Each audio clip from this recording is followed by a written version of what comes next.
Udah. Assalamualaikum warahmatullahi wabarakatuh. Kami dari kelompok kami akan mempresentasikan tentang tugas yang telah kami kerjakan, yaitu mengenai deteksi kendaraan pick up dan juga truk menggunakan YOLO V26, di mana saya sendiri adalah sebagai moderator di sini. Perkenalkan, nama saya Ana Wangsi. Dan selanjutnya, Saya Nasrina Saputra. Saya Hafid Farul Ridho. Oke, untuk ke materi yang pertama yaitu tentang arti dari YOLO. YOLO adalah algoritma dari deep learning untuk mendeteksi objek secara real time. Di sini dia akan memprediksi bounding box dan juga probabilitas dari kelas dalam satu forward pass dengan arsitektur yang lebih efisien untuk mendeteksi cepat dan juga akurat. Materi yang kedua yaitu tentang YOLO V26, di mana kami menggunakan YOLO V26 ini, dia akan mendeteksi objek secara end-to-end. Versi terbaru dari Ultralitis, di mana dia dirancang khusus untuk kecepatan, efisiensi yang tinggi, dan juga penerapan pada perangkat entah itu perangkat berdaya rendah dan juga komputasi tepi, di mana dirilis pada September 2025, dan dia itu berfokus pada efisiensi daripada sekedar kompleksitas arsitekturnya, membuatnya 40% lebih cepat pada CPU dibandingkan versi sebelumnya. Untuk kegunaan YOLO pada proyek kami ini, tentu saja dia akan mendeteksi secara otomatis, mendeteksi dan juga mengklasifikasikan kendaraan pick up dan juga truk kami secara real time, otomatis dengan bounding box pada setiap kendaraan yang sudah terdeteksi. Yang kedua yaitu real time dan juga lebih akurat, dia akan mendeteksi dari akurasi yang lebih tinggi, dan juga dia akan membedakan antara pick up dan truk dengan tepat dan konsisten. Alasan kami memilih YOLO V26 ini, selain akurasi dan juga kecepatannya, dia bebas NMS, karena YOLO V26 ini dia dirancang untuk melakukan inferensi langsung tanpa harus memerlukan proses tambahan. Dia akan menghasilkan deteksi objek yang lebih cepat. Dia juga cocok untuk perangkat dengan sumber daya yang terbatas, dan juga dia mudah dan efisiensi, di mana YOLO V26 ini dia mendukung deteksi objek. Dia akan mendeteksi objeknya dari segmentasi intens dan juga estimasi dari pose-nya, deteksi objek yang berorientasi, dan juga klasifikasi gambarnya lebih baik. Di mana YOLO V8 ini khususnya merupakan model kosakata terbuka yang memungkinkan deteksi objeknya menggunakan teks bahasa alami dan juga referensi visual. Dataset yang kami gunakan kita ambil dari RoboFlow, di mana RoboFlow sendiri adalah platform computer vision untuk manajemen dataset yang memudahkan dalam pre-processing, augmentasi, dan juga anotasi data. Dia juga menyediakan dataset siap pakai dalam format YOLO, Pascal, dan lain-lain dengan fitur augmentasi secara otomatis untuk variasi data yang lebih baik. Materi selanjutnya akan diserahkan kepada Ridho. Di sini akan saya melanjutkan materi dari teman saya. Di sini adalah Google Colab sebagai platform pengembangan. Jadi di sini kita menggunakan Google Colab ya untuk melakukan project ini. Jadi Google Colab itu menyediakan GPU gratis untuk training model dan deep learning environment Python yang sudah siap pakai tanpa perlu konfigurasi yang rumit. Platform ini memudahkan kolaborasi dan sharing project antar tim tanpa perlu instalisasi lokal yang kompleks, cukup akses melalui browser. Lanjut.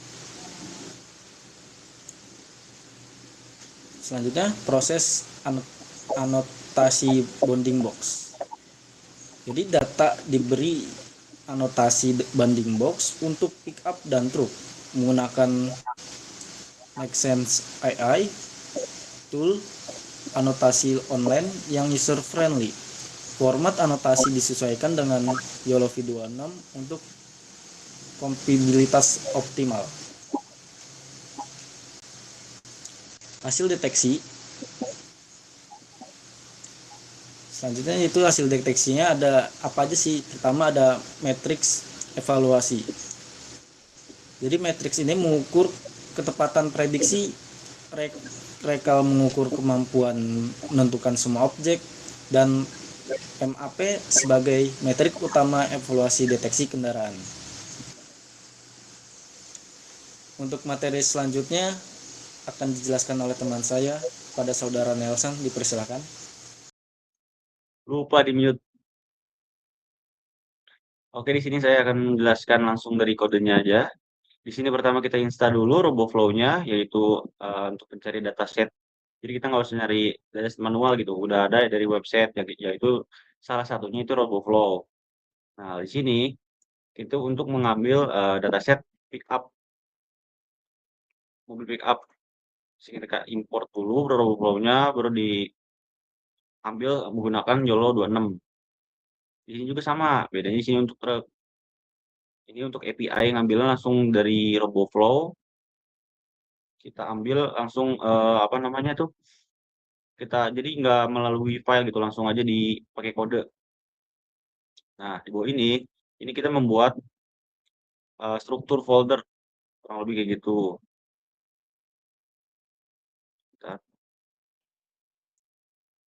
Nah, di sini ada nama folder-foldernya dari train, itu image, label, ada juga valid dan testing itu untuk testing.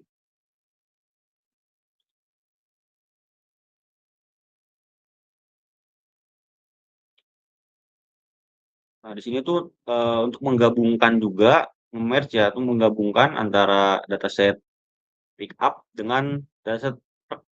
Jadi untuk bisa programnya untuk memperluang untuk pada folder bisa di train atau training itu valid dan tes.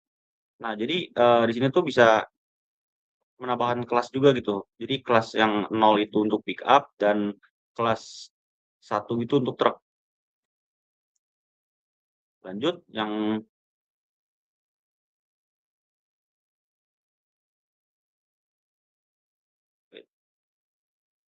Nah, di sini juga dijelaskan kode ini dijelaskan untuk membuat file konfigurasi YOLO yang bernama yaitu data YML.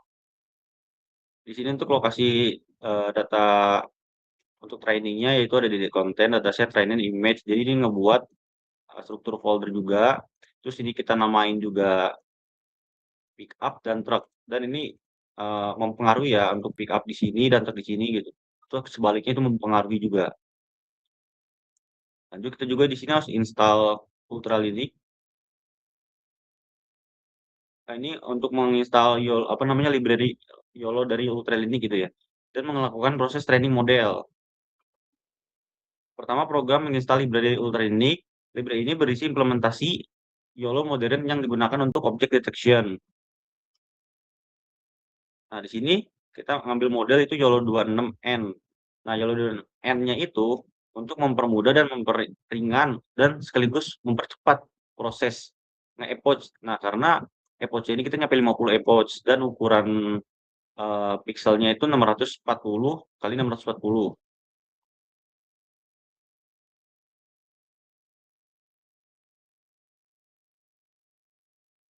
Selanjutnya, ini pengujian. Nah, di sini kita import aja langsung jadi kita ngebuat apa namanya model juga. Sini ada detect, train, wake, dan base pt ini. Dan di sini ada model predict. digunakan untuk pengujian model terhadap seluruh gambar pada folder tes. Jadi yang ditesnya ini itu diuji semua untuk membaca yang ada di dalam image. Ya, image-image ini apa ya, foto-foto gambar truk sama pickup itu dibaca semua menggunakan folder antara pickup atau truk gitu. Jadi stepnya dia tuh ngarahnya ke pickup ada atau ke truk gitu. Jadi cuma dua opsi doang antara pickup sama truk. Dan itu menjadi box apa bounding box atau label class confidence score. Nah, sedangkan ini selanjutnya untuk menampilkan conversion metric hasil training model YOLO. Terus conversion metric digunakan untuk mengevaluasikan performa model dalam melakukan klasifikasi objek. Dari conversion metric yang kita bisa lihat prediksi benar atau prediksi salah atau tingkat akurat model. Jadi di sini ada prediksi pick up-nya yaitu 217 pick up yang bisa dideteksi dan truk-nya itu 292. Selanjutnya, nah di sini kita mencoba tes image dari dari Google, kita ngambil langsung gambar-gambar pick up. Contohnya di sini ada kita memberi nama gambar ini P1 yang artinya pick up 1. Dan di sini hasilnya itu akurasinya hampir mendekati angka 1. Di sini 0,95 dan di sini terlihat cuma ada satu pick up. Karena di fotonya memang 1 di sini kan. Di sini 1:1. Nah, di sini juga sama seperti pick up tadi, di sini ada truk yang namanya T1 dan hasilnya juga sama 1:1 dan satu truk. Di sini juga di sini 2. Jadi di sini kelihatan ada 2 truk yang terdeteksi pada bounding box ini dan akurasi juga hampir mendekati dengan 1. Dan jadi ini image-nya juga 1:1. Selanjutnya juga kita tes di sini ada PT5 yang artinya itu pick up truk 5 gitu. Kita beri nama itu, di sini hasil pengujiannya itu mendekati 1 juga 0,96 dan ternyata ada 2 kelas pick up dan truk. Yang terlihat pertama itu pick up 0,96 dan truk juga akurasinya juga mendekati dengan 1. Setelah itu kita tes lagi beberapa, lebih dari 2. Ini pick up 2 dengan namanya dan akurasinya juga mendekati 1 semua dan hanya yang samping ini akurasinya kurang, mungkin datasetnya juga dari kita emang kurang yang nyamping gitu, lebih banyak tuh yang depan seperti ini. Jadi akurasinya lebih gede karena yang kita membedakan itu dari depan si mobilnya antara truk dan pickup itu kan memang udah berbeda. Nah, sama seperti ini juga, ini kita tes lagi, cobain di real time-nya kita foto juga dan hasilnya lumayan besar 0,96 dan terlihat satu truk. Oh iya, di sini terlihat juga 3 truk ya langsung ya. 3 pick up, sorry. 3 pick up. Jadi ada 1, 3. Lanjutnya di sini truk, kita coba foto pribadi. Sini kita ngambil lagi lebih dari 3 lagi, lebih dari 3 lagi. Di sini ada 4 truk dan image juga bandingnya 1:1 dan akurasinya juga cukup bagus karena dari angle-nya juga sama persis semua gitu. Jadi ya yang paling banyak kita angle depan karena terlihat muka si truknya juga kelihatan jelas. Jadi perbedaan antara truk sama pickup juga kelihatan jelas gitu. Oke, mungkin segitu aja untuk penjelasan kodenya. Selanjutnya saya alihkan kepada Nawa. Persilakan. Terima kasih kepada Saudara Nelson dan juga Saudara Fahrul Ridho. Mungkin sekian dari penjelasan kelompok kami. Kurang lebihnya kami mohon maaf. Assalamualaikum warahmatullahi wabarakatuh.